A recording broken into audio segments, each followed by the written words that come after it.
Last week we talked all about dopamine hits to gratitude, and I love that we're leaning into this. I want to continue, of course, talking a bit more about it and to make it practical, to make it beautiful, to make it something that you can actually use and feel. All right? So, let's try to put this together between the two of us, especially when we're both tempted to reach for a dopamine hit. All right.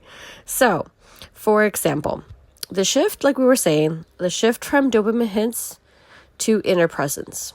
So for example, today I'm choosing depths over distraction. The morning before our phones, please and thankful. I'm always thankful. Please and thank you. The mindful, I was about to say drink, like a coffee, tea, whatever you're into.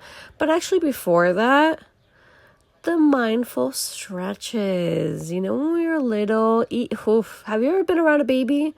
And if you haven't, I know you've seen babies on multiple TV shows and movies and XYZ, etc. in life. What do? They stretch their little tiny bodies, and we're going to stretch our big flexible ones. And if you're sitting there or walking there or listening to this while you're doing something or other, walking from one place to another, or actually watching the YouTube video because it's on YouTube with beautiful footage of my week, and you're thinking to yourself, what flexibility? What is happening? Well, whatever flexibility you have, let's do a mindful stretch. Let's do a mindful hug. An inner hug, and breathe. What warmth am I holding on to today? Why this works? Because it anchors you to a sensory presence. It soothes your nervous system, and it gives you a natural dopamine rise through mindfulness. Something that we all do basically every day, at least most of us, is look at ourselves in the mirror. And I love this one, and I want to be more consistent to this one, because looking at yourself in the mirror is really difficult. Because the first thing that comes into our mind for most of us because of freaking society is a negative thought of whatever the way, shape, or form. So let's change this around. The mirror mantra. I'm exactly where I need to be. Once again, look at yourself in the mirror and say, I'm exactly where I need to be. Why this works? Self-affirmation activates the reward center of the brain. It replaces the need for outside validation with internal congruence. It basically allows you to be not only kinder to yourself, but for you to validate yourself for yourself before you look outside. Okay? The same way that I mess up talking constantly because it's just the way I speak, and I do my very freaking best to sound even more professional and even more eloquent. And I'm like, dude, I have knowledge in my brain. I'm going to speak the way I speak because that's how I roll. And I'm learning to get better. Yes. Am I trying to pronounce these words better every single time? Yes. Believe me. Yes. However, I'm not going to sit here and be like, practice this 100 times for a video. Not because you're any less worthy. Not because I'm any less worthy. It's just because it's the way reality is. So going back to the mirror mantra, I am exactly where I need to be. Okay, so now instead of scrolling, we're going to choose one daily ritual from this list that I'm going to present to you, to do with full presence. You're going to clean something small, a drawer, a desk, a sink, and if you really feel like being on your phone, your camera roll. Your freaking camera roll. How many photos do you have that you actually look at? Your emails. How many emails do you have that you actually are going to read? What was the other one? Your contact list. How many contacts do you have that don't even know you exist anymore, and vice versa? Come on, let's be real. We're going to light a candle with intention. We can stretch our spine and neck slowly for 2 minutes. We can also step outside and name 3 beautiful things and embrace them and feel them and see how we feel with them. And once again, why this works? Because when you interrupt an autopilot urge with a micro act of awareness, you break an addiction loop. You did it. You're doing it. Repetition builds new neutral pathways where peace becomes pleasurable.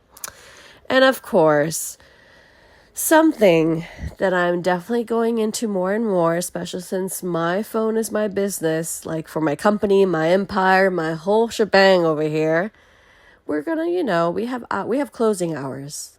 Our phone may be with us, but we have closing hours.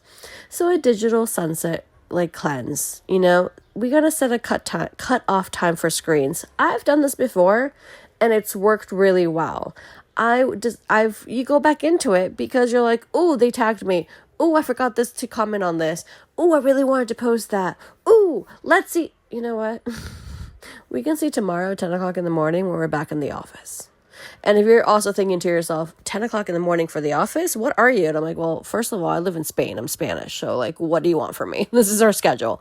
Like literally 9, 10 in the morning, office roll. And 2, it's also my life. Live your life the way you want to live it. I live my life the way I want to live it. And if we scroll into the office at 10 in the morning or at 7 in the morning, or some people are night owls and they work all night, then that's on them. Anyways, going back to the digital sunset. So an hour before bed, we cut off all screens and we replace it with a bath, with music, with journaling, and or stillness. And also reading. I love reading. So that is something that I'm putting in the system again, because I broke out of that discipline, but I'm doing it again, to read books on books and books, especially right before going to bed. And why it works, of course. Tech keeps the dopamine loop open. And we're going to close that loop. We're closing that loop quietly, because in this case, we're going to let melatonin rise, calming our nervous system. And of course, gratitude and motion. We're brushing our teeth, we're folding clothes, we're washing our face, like I said previously, and we say to ourselves, this is sacred. I'm not rushing through life anymore, because this is what self-love looks like. This is what self-care looks like. 110 million %. All right, so what's next on the docket as we finally wrap this up, even though I really don't want to, but hey, if you have more questions, doubts, or something or other, feel free. DM me, write to me, comment down below, let me know. So yeah, all right. Why this actually works, the science behind this, of course. Dopamine loves novelty and anticipation. When you intentionally shift to a new ritual, it gives the brain a dopamine release. And now it's linked to peace, not stimulation. The nervous system craves rhythm. Daily rituals create predictable calm, which downregulates stress hormones and helps your body feel safe. So, something no external hit can truly provide. Am I right? My goodness. And last but not least, at least in this little bit, embodiment shifts your brain state. So when you're in your body through breath, movement, water, touch, your brain exits threat mode and re-enters the system of rest, repair, and receive. A few other things to try is the 5 breaths. I am here. This moment's enough. Walk around barefoot, stand barefoot, feel your body. What does it really need? Like I said before, and one of the most important things I always keep telling people, gratitude out loud. Say one thing that you're grateful for. Let it echo into your space and you'll feel it in your heart. I adore talking about all these things with you. I adore sharing my life with you. And this week was a really big one because I broke so many patterns within myself, set my boundaries. I tried trivia for the first time. I tried karaoke for the first time. And holy moly, all these little things I'm telling you, I'm actively doing. So I'm really happy to be talking about this as well. All right. Hug tight and love stronger. Always believe. See you next week. Bye.